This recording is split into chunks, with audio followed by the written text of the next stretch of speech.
I've had this question come in, and I think it's such an important one to unpack because it really helps make sense of what some might be experiencing. And the question is, can some instances of toilet anxiety be associated with sensorimotor OCD? And the short answer is yes, absolutely they can. But let me explain this properly so it makes sense and give some clarity on what's going on. So, you know how I always say with toilet anxiety, it's your subconscious, it's running the show, it's decided usually from a past event, maybe something you've forgotten about. That being caught short, having an accident, or even just the possibility of that happening is dangerous.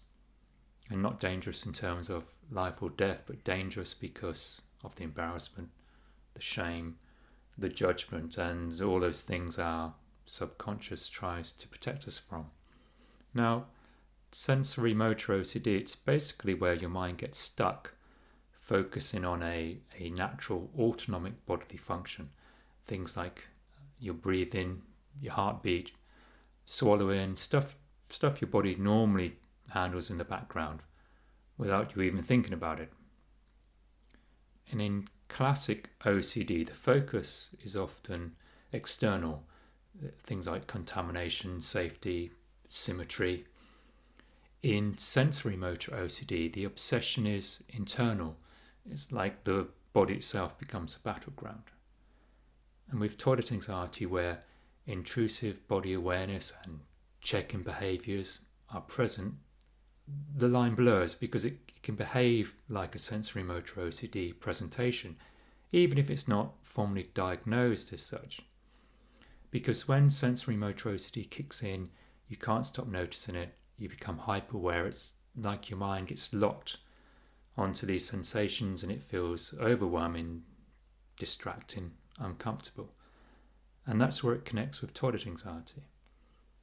I've worked with many people, and one thing I see time and time again is this hyper-awareness of every sensation in their bladder, the bowels, the whole viscera. Even when they know logically, I'm fine, I just went to the toilet, their mind still is tuned in, scanning for danger, convinced something's wrong or could go wrong. And when you're hyper-focused on your body like that, these sensations get amplified, and that's the subconscious, that's the nervous system stuck in this pattern. And that, for some people, behaves exactly like sensorimotor OCD. It becomes an obsession. Am I going to need the toilet? What's that feeling in my stomach? Can I trust my body? And the compulsion is all the check-in, the scouting for toilets, the taking Imodium, avoiding situations. Now, whether or not it's officially diagnosed as sensorimotor OCD, it doesn't always matter, but what matters is recognizing when that obsessive focus on your body is keeping you stuck.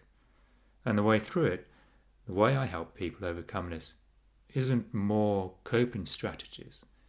It's by helping you rewire those subconscious patterns so that your body can do what it's meant to, handle those natural functions without the fear, without all the overthinking, without the constant scanning for danger. Because it wasn't always like this for you. No one's born anxious about their body, but the subconscious learns, and the good news is it can unlearn too. So yes, for some people, toilet anxiety, it behaves a lot like sensorimotor OCD.